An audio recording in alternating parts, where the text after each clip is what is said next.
good people, and welcome to Real Chicks Rock presents Real Discussions. I am your host, Michelle Dawes-Bird, and as always, I'm super excited to be here with you. Man, it is a beautiful day in the neighborhood of Atlanta.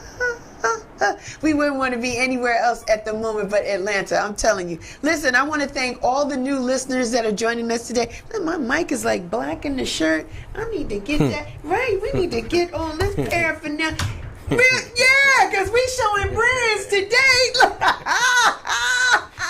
Yes, I want to thank all the new listeners today. Let me give you a little bit of background about what Real Chicks Rock is all about. We're all about creatively collaborating and connecting to raise awareness regarding issues that impact us women. Yeah, and we do it by way of community service engagement, public speaking, mentoring, and the arts. We've been doing this particular platform, the podcasting, before we knew what it was, babe, since April 2016.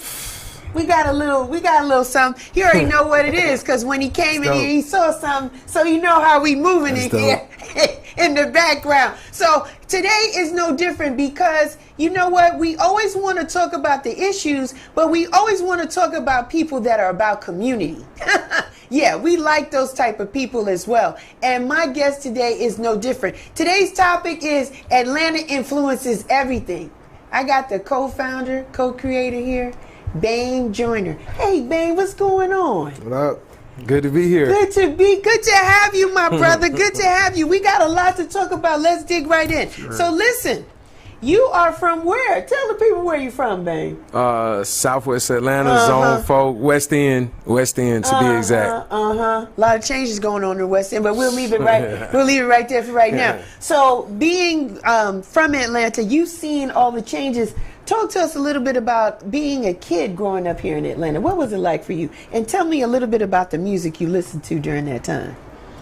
So set the context with my age. I'm 44. I was born in December 1978. So especially with the most recent news of the city doing the missing and murdered dedication. Yes. Like my age group was right up under the group that was affected. So there were some remnants of not going outside or you know, not being able to do certain things, but not really. So I feel like my age group is like the group that's being born after COVID, where you kind of got the mask but not really. So that's how it was with I guess black parents being protective in Atlanta. But overall, with when you, I guess supposedly if Wayne Williams is the guy, you quell the child murders, then it allows the black mayor and Maynard Jackson to start doing more of his work, more of his magic that made Atlanta. Okay.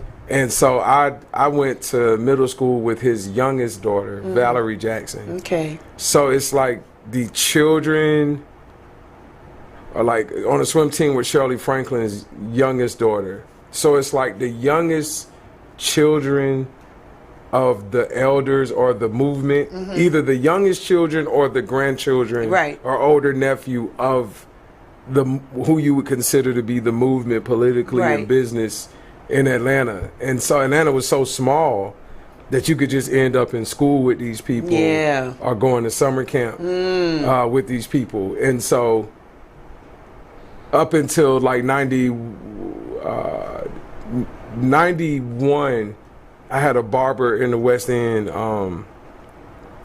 He went by Headliner, and he said, yo, tell your mom to come in today. I need to tell her I'm going to help you find another barber. I'm moving to New York. Okay. So he got a record deal in New York. This is like 91. And before you could start to see the remnants of like Another Bad Creation and Crisscross, but not, you know, it's early. And so the music I'm listening to up until that point is everything, I guess, everybody else is listening to urban radio with that one urban radio station. You know, so R&B, heavy dose of R&B, but 90s rock, Tears for Fears type stuff with Luther, with Guy, New Edition, all kind of mixed in. And then the beginning of my 8th grade year, maybe toward the end of 7th grade, I see this video on TV. It says Tennessee, and so I'm thinking that there's this rap group from Tennessee. But then I'm looking, and in the background, I catch a whiff of the DJ, and I'm like, yo, that's my barber. Yeah. And he said he was going to New York to get a. So he's in this group, Arrested Development. Yeah. And so that was my first instance in being able to connect. Like, I'm always a fan of music. Yes. But that was one of my, that with Another Bad Creation was the first instance of being able to connect my hometown to the music I listened to. I got you. And then Crisscross, I'm the same age as them. So they were 8th grade at another school when I was in 8th grade. They were 8th grade at Bunch. I was in 8th grade at Sutton. So they kind of, when they got discovered, it kind of set the tone. Yes. For like, yo, maybe it's rap. Like, it's not just on TV in New York. Like, maybe, and it kind of went from there. So, and then I'll end that by saying probably the most amazing gift of all. Because, like, 9th grade, public school bus. 9th grade is like that gap between 8th and 9th is such a unique growth period of puberty and freedom and understanding, but still you in 9th grade, so you still a freshman, but it's a new experience. You're not at the middle school. Right. And so that experience came with Outkast's first. So Outkast's first album was the soundtrack to my freshman year of high school. And that's something I talked to my daughter about, who's 17. Yeah. She's kind of ashamed about her freshman year of high school soundtrack, like the state of music per se. Yeah. Like, why, so you listen to Outkast and Tupac and Biggie, like in 9th grade, like this is your vibe. Yes. And it's like, yo, you know what I'm saying? Like, so that was my vibe. That was the music I was on. Oh, and my point in also saying like Tupac and Biggie is I went to a Nas concert when he did the Hip Hop Is Dead, and he said this was years ago, and they were like all these at the Tabernacle, all these New Yorkers were in there, but it was in Atlanta, and they were all like, yo, son, this is New York. It was like taking them back. And they'll like somebody be like, yo, what do you don't you remember this in New York, something? And I'll be like, nah, I really remember this Illmatic song, Walking Down the Street in the West End. Illmatic takes me to the West End. It doesn't take me to Queens, because I wasn't in Queens when I heard it. I was walking to the train station in the West End. You know what I mean? So music, I ask you because music, certain songs will put you in certain places in your timeline in your life, and you'll remember distinctive things. So I think it's always kind of important, and you're absolutely right. It is a soundtrack of your life, and so you remember certain things growing up as a kid at that particular instance. Dame, I think what's so interesting about you is that you had an opportunity to go to school with children, right? That their parents or grandparents try to change the narrative for black people, especially in Atlanta, right? So did that do something to you at that point, or how did you feel going to school with them? Or were you just a kid? It didn't really hit you yet? Yeah, it didn't. I mean, I would be honest, it didn't hit me till later. Like Maynard's. So Shirley Franklin, when I was on the swim team with her daughter, Shirley Franklin wasn't mayor yet. Yeah, I understand. So she was a figure, and I knew she had something to do with the city and the airport, something. Right. But she wasn't mayor yet. And then Maynard's youngest daughter, we were in drama together at Sutton Middle School, and my mom was late picking me up one day, and Maynard, this is right after his last term as mayor, so this is like maybe his first or second year, maybe when Bill Campbell's second year after Maynard's last term. He came to pick his daughter up, and my mom was late, and so he waited with me for like 30 minutes. And I knew, like, I felt like celebrity, like, because I knew who he was. So, you know, there was that feeling. And then there's the on the swim team with Oscar Harris. He built the Fulton County Jail. No, excuse me, the jail that's downtown Atlanta. Okay. He built Concourse E, if I'm not mistaken, at the airport, the first World of Coca-Cola, the Fulton County government building. And this is one of the black men that came out of that H.J. Russell. Yeah. You know, and Maynard saying, you know, we're going to give these black developers a percentage of these contracts. Yes. So my homeboy's dad was one of those people. And so I remember, you know, the Fresh Prince of Bel-Air stuff, witnessing that at a young age before the Fresh Prince of Bel-Air. So it wasn't Bel-Air, it was Cascade, Atlanta. And this black architect made he was like a Frank Lloyd Wright fan, and he built this house in Southwest Atlanta in the style of a Frank Lloyd Wright house. Yeah. And it had a pool and a basketball court. So you're talking about 87, maybe 88, like, so, and it's black. Yeah. And so I'm like, wow.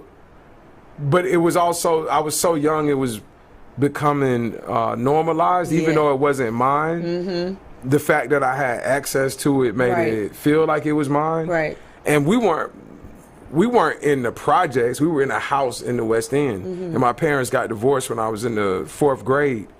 But my parents were civically engaged. And so being civically engaged as a black person in Maynard era Atlanta, a lot of black people, no matter where they were at on the class totem pole, they had bought into the Maynard rhetoric of we're building something. There was this we. So even if you lower, if you show up and tap in, that would net you the proximity to a black person that had means. You know, and they were open to sharing things. So that's, you know, humble beginnings, but had access. You had access, brother. Yeah. You had access. And so I want to move the needle just a little bit and ask, how did Atlanta Influence Everything come about? When was that birthed? How was that birthed? 2015, toward the end of 2015. I have 2 partners now. I had 1 partner then, and he was from Brooklyn, and I met him in 2005. We were both working on Al Gore had a TV network he was trying to launch, and we met working on that campaign. Right. And then he brought me on to the Truth anti-tobacco campaign, doing some marketing work. And then we started a company together called Revolutions, and then we changed the name to the Tomorrows, because we thought we were like cool enough that we could sell brands on Tomorrow in Atlanta. Like, so 18 to like 32 multicultural marketing, like how can a vitamin water, when Heinz ketchup went from the regular packet to the one you dip in, like we had street teams out, like, that's you know, what's up. I like that. We did shows, like we did Drake's first show. When I say we, it was my partner and I with a collaborative of friends at that time. But we did Drake's first general admission show for $7,500. 2009, did Kendrick's show. Wow. In 2011 for $5,000. I had to pick him up from the airport in my mom's car. But this is, and I'm saying that to kind of set the stage for being early adopters. Yes. In a market like Atlanta that wasn't LA or New York, but we were early adopters in our market. And in Atlanta, you could start to see Atlanta having an impact little by little, just in the world of culture in some form. And so in 2015, Nike was doing a shoe, 1996, 20th anniversary of the 96 Olympics shoe, and we pitched Nike on an idea for like a scavenger hunt on MARTA and the Beltline, similar to what they had done for the re-release of the Jordan 1 in Chicago. And they said what Jordan was to Chicago, he shifted Chicago. Well, the Olympics shifted Atlanta. You know, so we thought we could do this project. They didn't go for it. They said Atlanta wasn't a top tier market. But at the time when they said this, my feelings were hurt being a native. Yeah. But at the time, this is what was happening. Yeah. Everybody doing that. Yeah. And the word it was so many things that were. It was so many things that were commonplace that you could see floating around, but these are just Atlanta things, but everyone else has adopted them. Correct. And so in my frustration of Nike not understanding that, I say, you know, we don't have the bean like Chicago. There are certain things that we don't have infrastructure-wise. Right, right. But all I can tell you is we do influence everything. And so I didn't know I said it. I was just in my feelings. The Brooklyn business partner caught that I said it. Ran it through his Brooklyn meter. There's one. And he didn't, but he realized he came from Brooklyn, went to Morehouse, never went back to Brooklyn. So he said, damn, could be true. But the problem, I think, of why Nike's not getting it and why you're so frustrated in them not getting it is that Atlanta doesn't tell its story well. So let's own this statement. Let's put Atlanta in. It's post-Detroit versus everybody. Yeah. So it came after them. So we were inspired by them, to be real with you. Right. It's like a mixture of I Love New York mixed with Detroit versus everybody and Keep Austin Weird. And that, but what was ours? You know, we weren't versus, not at that time. Right. So when he said, yo, I think it could be the influence everything. We got to own it. But it first starts, let's throw it on a shirt and let's just see how people react to it. And it kind of we started building the brand once we saw the reaction to the shirt and the hashtag. Like, yo, we got something. And then we built the why we needed to do the work. And I was so emotionally tied as a native. I was too in it, and it took the Brooklyn business partner that was living here and never went back home to kind of understand. And I guess I'll end the story by saying, he said, why we need to put it on the shirt, Atlanta needs to do better external storytelling.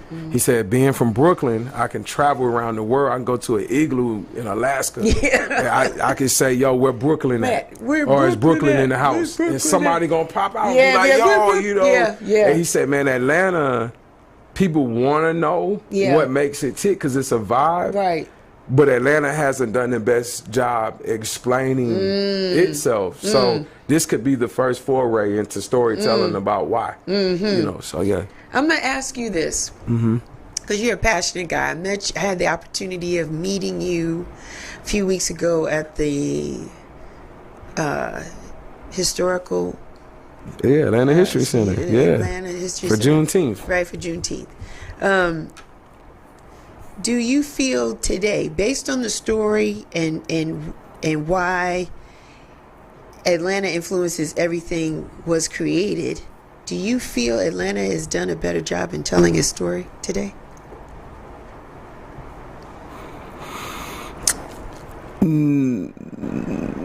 I guess when we say Atlanta, we have to identify like who's in charge of that. So like the business of it on paper would fall to the Atlanta Convention and Visitors Bureau, and like on IG, I think it's like at Discovery Atlanta or whatever. Yeah, okay. It's a mixture of them. Okay.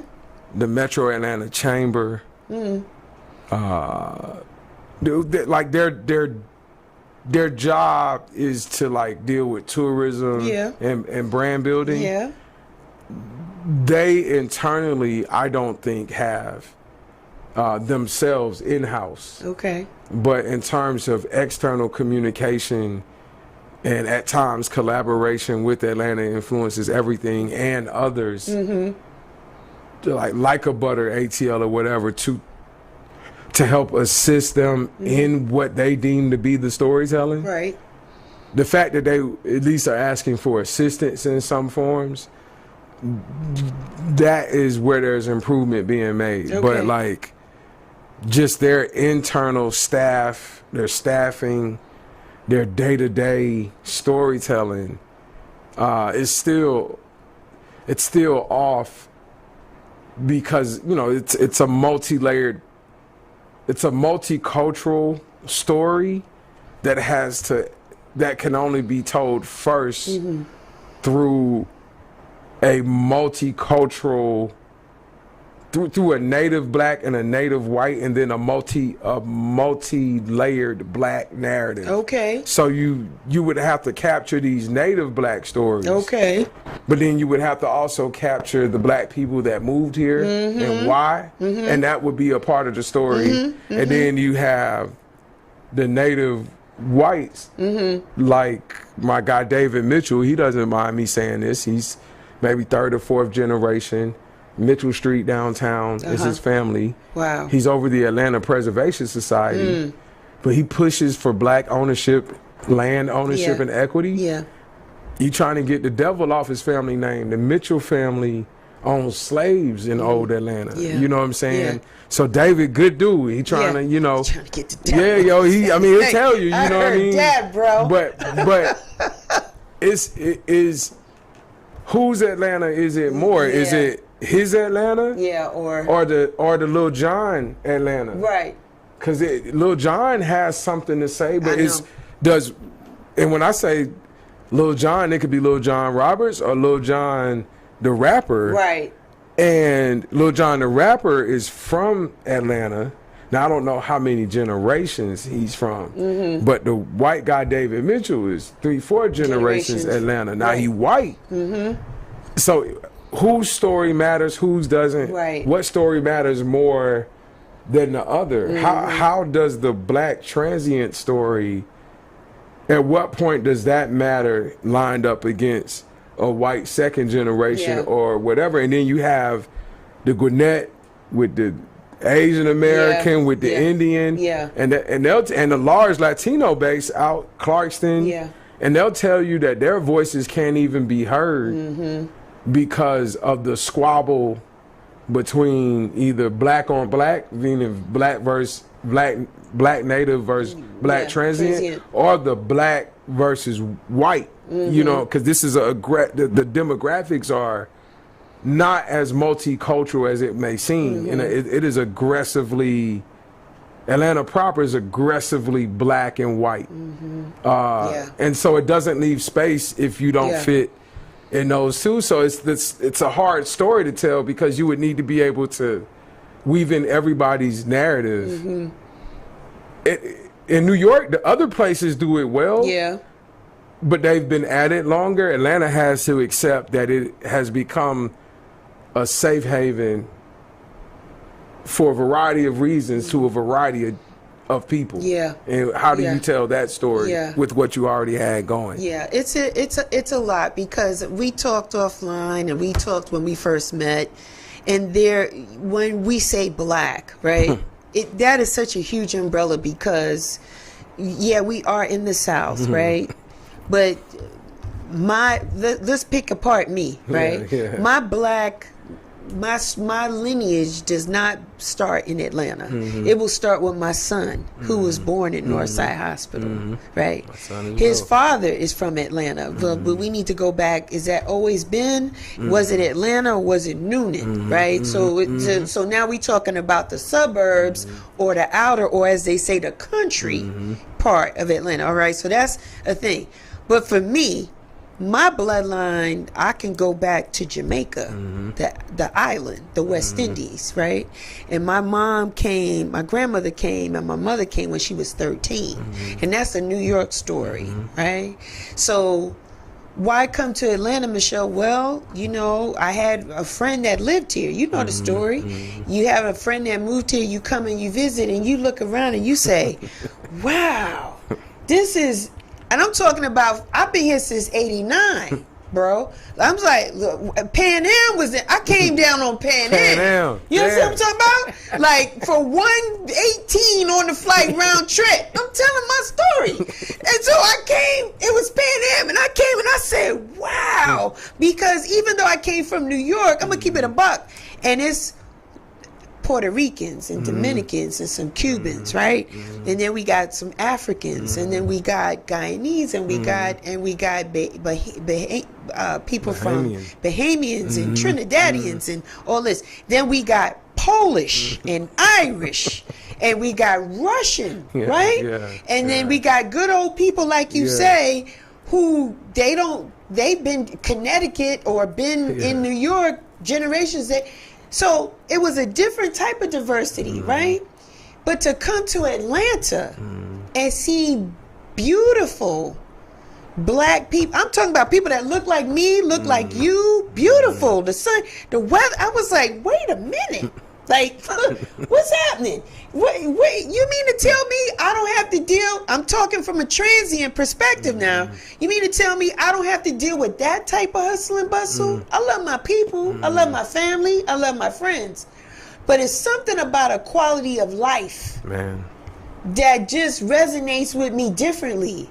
You mean to tell me I can make, I don't even have to make the same amount of money, but I can live the way, hold on now, hold your hat, the way Martin has said, that he said that this is how it would be for black, the way Farrakhan said, the way Malcolm X has said, like all of the black leaders has said, black Negro, this is the life you're supposed to have. You're not supposed to be X'd out of stuff, blah, blah, blah, blah, blah. So I'm like, wait a minute here. I can come and live. So that's how most people come. It starts from a visit. We come here, we like, wait a minute. First of all, everybody look like me. They speak, they nice. The temperatures is down. They ain't arrogant. They ain't uptight. Okay, that's a plus. You mean I could take whatever money I had or take the skill? Here's another word: the skill set. The stuff that I learned up top, I can bring here. You mean to tell me that? Because the people in Atlanta, I'm going to keep it 1,000, y'all wasn't moving the way we move up there. Because we trying to make money. We trying to make these ends work. Get off me. Don't step on my white sneakers. I'm going to punch you in the face. Like, respect my sneaker game. Like, don't touch my hat. My brims is a certain thing. Like, what? You mean to tell me I come to here and I can bring it down 1,000? And then y'all look at me because it's like, oh, y'all them people with the hip hop. You came with all that, with the bambada and this and that and the Timbs and the pinstripe. We know that's you, and you ain't even a Yankees fan. We can see it. So yeah, bro. And when you take that, the admission to a black New Yorker. Yeah. Because my dad is from New Haven. Come on, bro. And so when you say, well, that's a Polish neighborhood, I'm like, yo, in Atlanta, I don't even know if black people can identify a Polish versus a Russian. You just white. Yeah, like you're black and white. Atlanta is black and white. And with that, with the Dr. King and all the black mayors, the teachings, whether it was said directly or indirectly, was that you got to be 5 times better than the white man. That is correct. And so for a native, and Kanye's parents is that he was born here. Yeah. For a native, it was always like, okay, with the Morehouse respect, but take the white man out. Like somehow, but more from an education because of those schools in Fred Hampton in Chicago, but Detroit, other black city strongholds, Oakland. Yes. What you also would have to, what they were missing was black public sector infiltration. Right. As well as the black post-secondary. If that's what America is built on, the workforce overall and laws, Atlanta was able to establish post-secondary, high level. Yes. And then have people that look like you infiltrate the public sector. That is correct. Not just from a mayor standpoint, but his thing, which is what drew my parents, dad from Connecticut, mom from Columbus, Georgia, met at the Atlanta University School of Social Work, because Maynard say, well, it's not enough just to be a black mayor. If my people right now, if we using government benefits, and the person, the social worker, the person over it, if they are going in a home and they have to do an assessment. A lot of times, these white people they don't understand us. So at least somebody who coming to do an assessment of a black home, the social worker is a black person. Right. So Maynard knew that the public service workers that dealt with would have to also be black as well, which that's how it kind of it got us. That's how the blackness kind of set in and so you can all the multicultural. It's a gift and a curse because, and I guess I'll end that by saying, in terms of you coming down here and what you brought, our focus from my generation, I claim tail end of Gen X Atlanta. Okay. We were focused on dominating the white man at their own game in this city, never knowing that energy and attraction would attract a bunch of people who looked like me, who had a different hustle, moved faster, and brought that hustle down here. So we focused on the white man, and then next thing you know, we are competing for jobs and things with people who look like us, which that was not, it's not, years later you learn it's not an either or, it's a yes and for our people. But for a minute, the native versus the transient, it's like, yo, you taking our jobs the way somebody in Ukraine or Russia might say, oh, well, this, or a Jewish and a Palestinian person, they taking our jobs. We doing that, but it's an African American on African American. It is. Because I'm going to tell it to you listen, if I got the ball and I could come through the paint, I'm going to come through the paint. You understand what I'm saying? And I'm going to score. And so the energy, and it's no diss. It's no diss because I'm still here. You know what I mean? And a lot of great things has happened to me and in my life. I'm going to keep it a buck. I don't think I would be able to do what I'm doing today if I had stayed in New York. So Atlanta for me, has always been a space where it created opportunity. But I think that the black transient person might have been able to see the opportunity a little bit more clearer than the person that was already on the block. Real talk, because we didn't have it there. We had to create it. So if I could take that same hustle and drive and initiative and just Jamaican, multitasking, not afraid to work, and come down here and down here, can I not live better? That's real. And then tell people, and then give people the instructions on how. So they say, well, Michelle, how you do it? Let me tell you. I had the degree. I went to DeVry. I didn't even go to an HBCU. Wasn't even checking for like that quadrant up there at that time. Let me tell the age. I'm 56.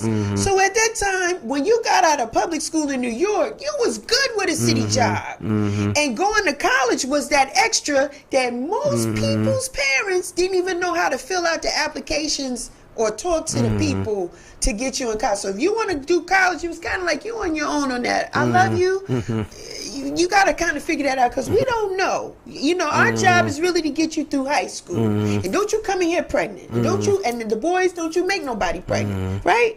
So other than that, New York, 5 boroughs, get a job. The post office is always hiring. MTA is looking for conductors or people to open and close the doors, right? City jobs, get you a city job. But some of us decided to go to college, and through that, you learn different things and you get these skill sets. And I just took that and came down here and was like, okay. And I said to myself at my desk, at any job, repeatedly, if y'all don't want it, I'm going to get it. I said it. No diss to nobody. Because people was like, I don't care. They was scratching. They was doing this, whatever. Y'all, shorty, what's up? They was doing okay, I see. What's up, black? What's up, my man? Yo, you know what I'm saying? You know what I'm talking about? Like, okay, I was making the moves because I came from the projects. Roach infested. And there's something inside of you as a black person that says, as you hold on to the bars on the window, because they put bars on the window so people won't jump out and think they can fly. I'm on the 6th floor. The building is 14 stories. That you say, when I get out of here, I'm not coming back. There has to be a better life. So I think that there are portions and pockets of people that are black, whether you're here in Atlanta or abroad, that say, I want something different. And when I get it for me, I'm going to make sure my kids get it and their kids get it, because there are, I'm going to talk to you, there's generational cycles and curses that we trying to kill. Not just the white, cool white brothers that's like, yo, my great-great-great-grand had slaves. We got some stuff in us that we trying to work out. The spirit of poverty is on us too heavy. And now we got poverty and a little bit of ignorance, and then somebody said, oh, you entitled to 40 acres and a mule. So are we really trying to take the gifts that came from us from the Most High? Let's take it up there, because we've created peanut butter, the stoplight, the this, the that. We are innovators. What is it about us that has stopped us and said this is enough? It's not. It's not. It's not enough. And guess what? Nobody owes us nothing. As we continue to see in the people that are in office, from the White House to local levels, we still have to work 5 times more. And as a black woman, I'm really feeling it. I'm gonna keep it 1,000, because when I work in corporate America, which I still do, I'm still the lowest paid person. It's white male, white female, black male, then it's me. And I'm doing the work of all of them just to keep a job. And then I'm a single mom. I'm divorced, right? My ex-husband is still in my son's life, but I am the primary person. I take my son to school, I pick him up, There are no time for excuses. See what I'm saying? So the story, what is our story that we need to be saying today as Atlanta influences everything? Is it we are the people that we have done all of these magnificent things and we hold the torch for that? Are we the people that are cutting edge in technology?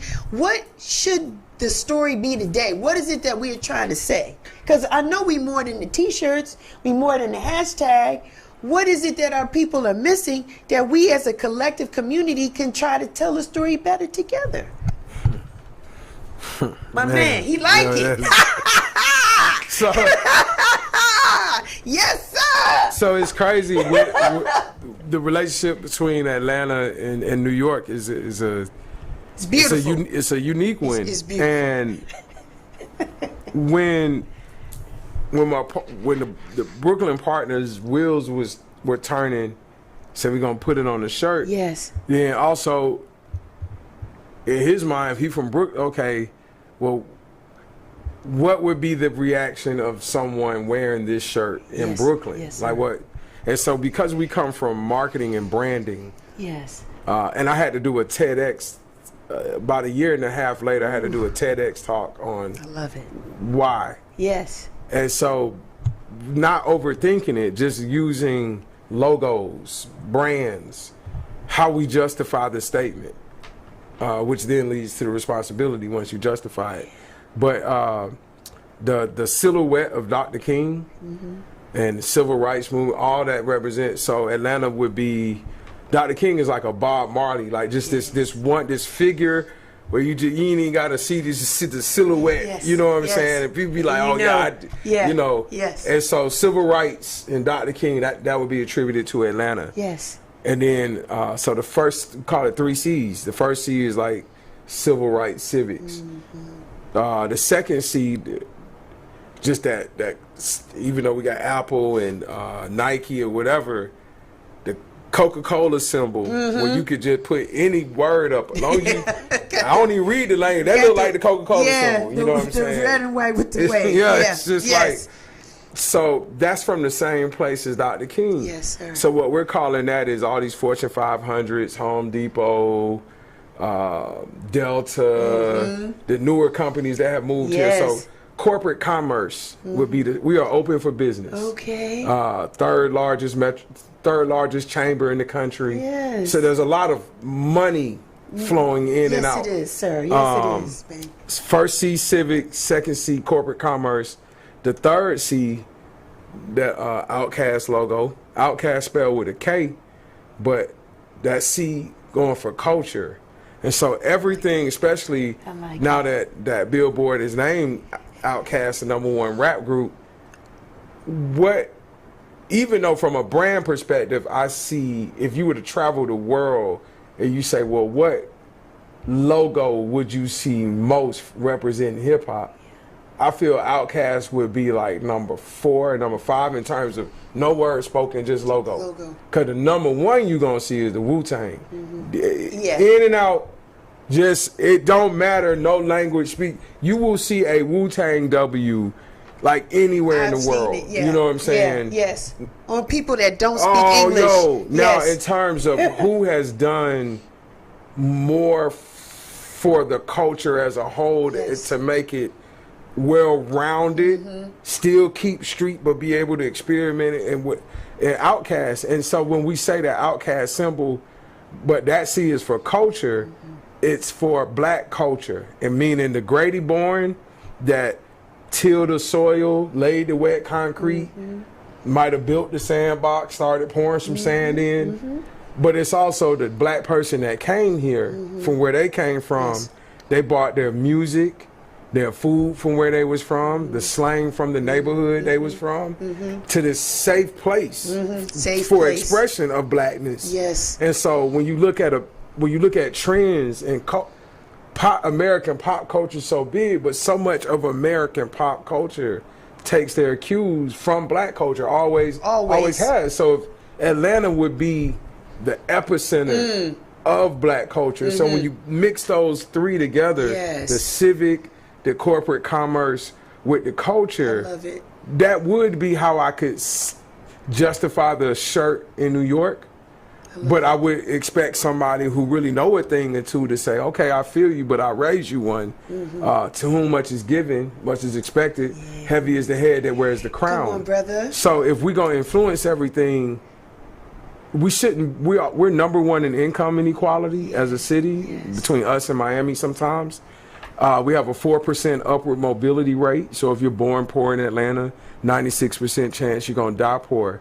So the shirt and the hashtag, when you start pulling data, which what people like to do when we start talking about black people, because we show out so much, people want to start pulling numbers, want to see how long the dollar stay in the community and whatever. Now the data tell a different story than what, you know, and so there's layers to it. And so we shouldn't, the shirt translates to you cool, but you broke, which is Atlanta is so black that Atlanta city problems closely mirror African American community problems. They're almost one and the same. But because that's what's said about black people is that we spend all our money on this looking good and whatever, but we don't have nothing. Atlanta influence everything, but you number 1 in income inequality. So your people not eating off the influence. So at the end of the day, how does a city, if an influencer as a person is able to get free things, free trips to Jamaica, this and that, I'm an influencer, you know, the influencer rate, what's that? If we saying that instead of a person being an influencer, that a locale, a city, a physical place that holds a lot of people, that their essence is the influence, the essence of the place, then how does a place then leverage the influence to create workforce and economic development? Since we can't charge you for doing the dab, we can't charge you a tax for saying trap, even though that's our thing. Like, y'all, you saying shawty, you saying all these words. We can't tax you for it. And we can't tax you for moving here. You know what I'm saying? But what we can do is figure out how to provide more jobs and opportunity for doubling down on the reason why you moved here. Like owning it and selling it back out. You know what I'm saying? That's how you would leverage the other than that, you just looking cool. With no way to capitalize on what you were giving the rest of the world. We've given you Dr. King. We told you have a Coke and a smile. We told you have a dream, have a Coke and a smile. We told you the South's got something to say. You did. So I'll just end that by saying at this point in 2023, knew it in the digital age. The South's got something to say was said still in the analog age. Digital age, we got something to do.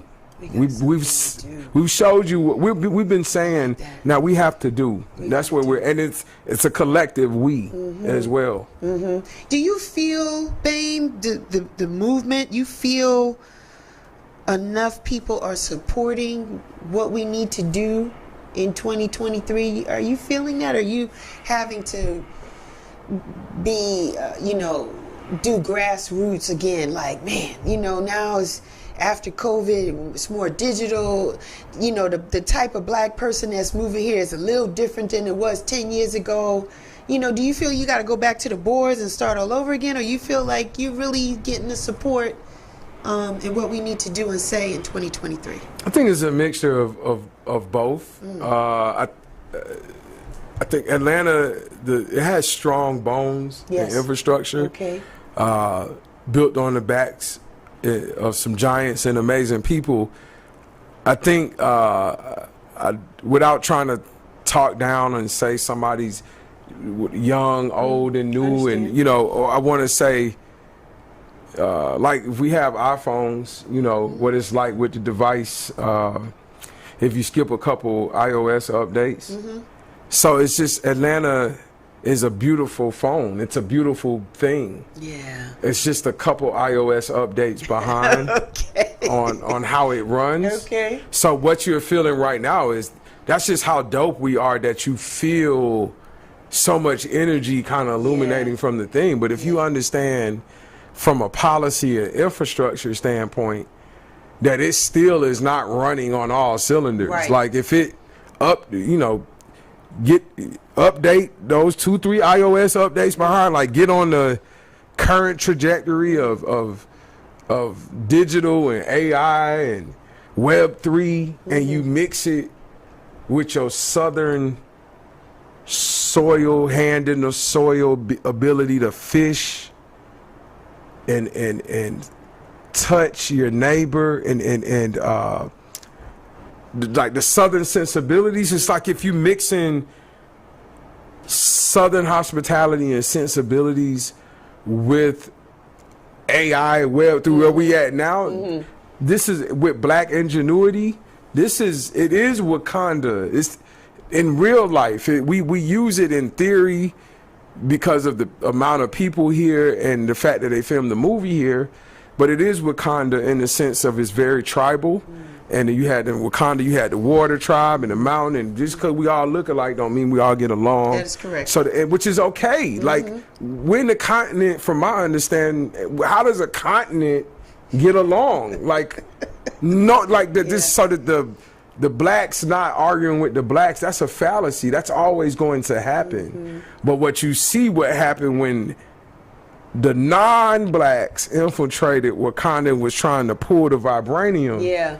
The way the tribes banded together, put all they put their beef aside. It was like, this is what we about. We about to get them. And so our ingenuity, our influence is our vibranium. Yes. And as a people, we just have to understand how to maneuver through the world. Yes. Holding that. As a people. Yeah.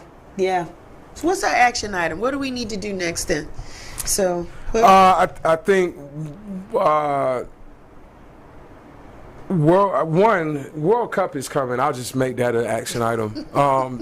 So I was in 11th grade when the Olympics came, and it changed people's lives. Yes. But there were people who moved here 1 to 2 years before the Olympics. They ain't even had no uncle. Like, they moved here just on and they caught a play and changed the trajectory of their family last name in Atlanta because of a play they caught during the Olympics or something. You know what I'm saying? So the World Cup is coming here in 2026, and the world is coming again. And so Airbnb, like whatever your side play is, whatever, all ingenuity, the world is coming to Atlanta's doorstep in 2026. And there's no gatekeepers. Your play is what you make it. So start looking up what the World Cup is. It just how to tap in. There's a front door. There's a side door. It's a back door. Yeah, it's just everything. So that's an action item. That gives us a runway. Yes. Don't have a lot. It'll be here, you know, Before you immediately. know it, yeah. But yeah, there's no gatekeeper. So whether you're a Grady baby or whether you flew here, however you got here, Yeah. there's nobody stopping you from making some sort of play when the world comes here in 26. So that's the action That's item. what's up. You got merchandise. You wearing it. Atlanta influences everything. Where can people get the merch? Like you were at Pond City Market for a while, right? Yeah, they're doing a lot of building, so the construction is just prohibiting our walk-up traffic. So back online, e-commerce, which is what we started off as. So AIE.life, we're actually, you know, working on. I get to say it because I don't have to say who it's with or whatever, but Right. we're working on the airport, which is what people have been asking us about for a while. Nice. But we also learned it's got to be, again, Atlanta's a yes and city, not a either or. So it's like you got to keep the online store, but even if you get the airport Yeah, store, yeah. the average person in Atlanta that need to run and pick up a shirt, they're not going to go pick it up at the airport. we're not. So it's like we got to have the regulars. Yeah, you got to have a hub for us. So the the Something ups for and us. downs of running a Because business, it's really you gotta. the tourists. It is. You know, you get It is, the yo. people that's cutting It is. through and they'll grab that is. because they'll feel away. You know, it's that time of year and there's a lot of diversity in the city and they feel the energy of this place. It's a good city, Yeah, man. yeah. It's a really good city. And I have no qualms because it allowed me to be who I am. You know, a lot of discovery happens. You know, I'm Yeah. sure with your partner from Brooklyn, your business partner from Brooklyn, yeah, he discovered himself here and was like, you know what, I'm good. Yeah, and another one from Bridgeport, Connecticut. Yeah, And he's I think he's 48, and he likes to talk about how he came here at 17, 18, right out of high school, and that, you know, while I was born here in some form, he was throwing parties at Club Kaya while I couldn't drink in middle school. So he like, do you really want to do this Atlanta thing with me, bro? I'm in these streets. I'm from Bridgeport, but I'm in these streets. You couldn't come out the house now. Yeah, you know you what was I'm saying? doing homework. You know what I'm saying? You was like waiting for somebody to pick you up from school. Yeah, you knew folk. They was, you know, influential, but you was waiting on mommy for somebody to That's come how get he chumped me. That's you know how what he I'm saying? chumped me. Meanwhile, he was like, yo, somebody get table number 2 over there. That's how he, you know, he running the tab over there, you know. Man, For it's real. For real. Yeah. But you know, we appreciate you Yeah. because your love for the city is just magnificent. It's big. It's really my love for us, because I mean Atlanta is a longitude latitude location in the state of Georgia, Yeah. in America, spelled with 3 K's. Yeah. So it's not ours. So Atlanta, when we say Atlanta influence everything, also those you really read between the lines. Yeah. And there's a shirt that says black culture influences everything, but you're not going to spook who sat by the establishment by that shirt. So overall, Atlanta is what you make it. But when you travel, Atlanta's code word for black. So you ain't got it. It just is. Word for And so it allows for somebody from New York. People say, "Well, is this for me?" And if it's a white person that says it's for me, if you love this city, then that shirt is for you. Yeah, And that right. influence everything. Right. But when a white person say, "Well, I wonder if it's for me," I'm like, "Yo, it's something in you." Because it say Atlanta, so why Right. you wondering it's for you? You in Atlanta, ain't you? right. But it's an undertone where you feeling this urban. We ain't never say it's We urban. never said it was. Now you can look at the founders and be like, okay, those are 3 black guys, but we never said it's urban. So there are those that see it for the urban. There are those that see it for the role we played with the voting with Joe Biden and Ossoff and Warnock and political. So there are white people that squarely wear the shirt on some like political. You like, know hey, yo, you know, it whatever. be on the Breakfast Club, Yeah, you know be what I'm saying? everywhere. Like, you know, anything so moving. as long as we got it on you and you pushing it, but it's some of that what's known ain't got to be said. So you travel overseas, especially millennial, Gen Y, Gen Z, they feel blackness illuminating. It might not be all the way blackness, but it is. that shirt got something to do Yes. with with black. Yeah. And I'm a in because I ain't gotta say his name. I'll just let you see this text. So yeah. I see it. The new publisher for the AJC. Gotcha. He's from DC and by way of New York. Mm-hmm. Look at that. I like that. I told him. Yeah, I like that. I'm gonna get my shirt too. So he when he had to explain what it meant, he got to touch on the blackness of it, even though he's not black. Yes. So he can make it out to be what he wanted to be. I appreciate but he still, when he tell it, he gonna have to tell him the Dr. King and we are the home of hip hop and you know, New York Times did a piece on Lil Baby. You know, so that's what it is. Yeah. Last question, and then I'm gonna let you go because you said Atlanta is code for black. For black. Do you feel that Atlanta is changing its color? Do you think it's changing? Are we still black? Atlanta proper, that the mayor Andre Dickens is over and you can vote like Amaretta's Atlanta when sorry not sorry. That is becoming, because of the cost of living, it is becoming more multicultural. Yes. It used to be aggressively black and white, but it's more multicultural.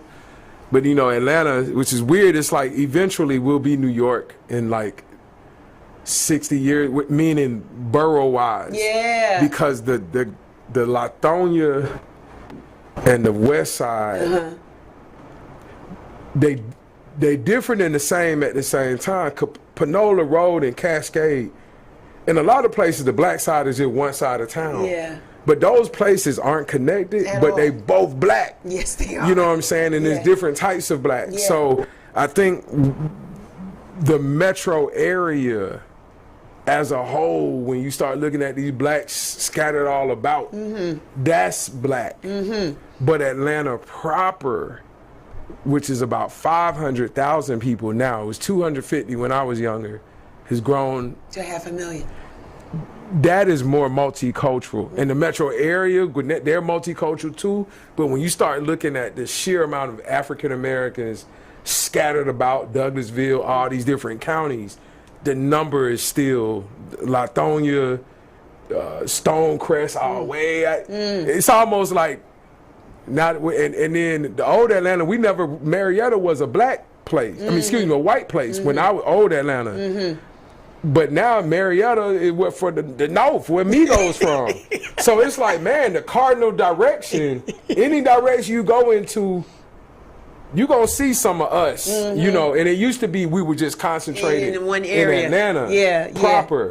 Now that's becoming more multicultural, but we are more spread out. You know, awesome.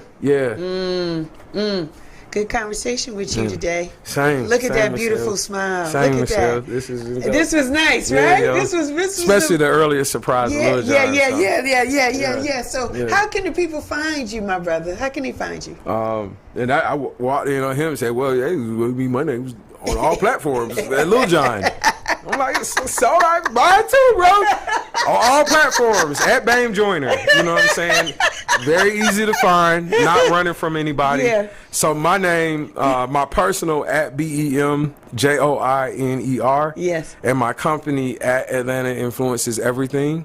And the website is AIE.life. That's AIE.LIFE. Yes, beautiful. I wish you nothing but continued success in everything that you do. Wow, I'm going to get my shirt. I'm going to go to the website. I said, you know, when I see you bring no, I'm going to go ahead and support. You know what? I did. I thought I was.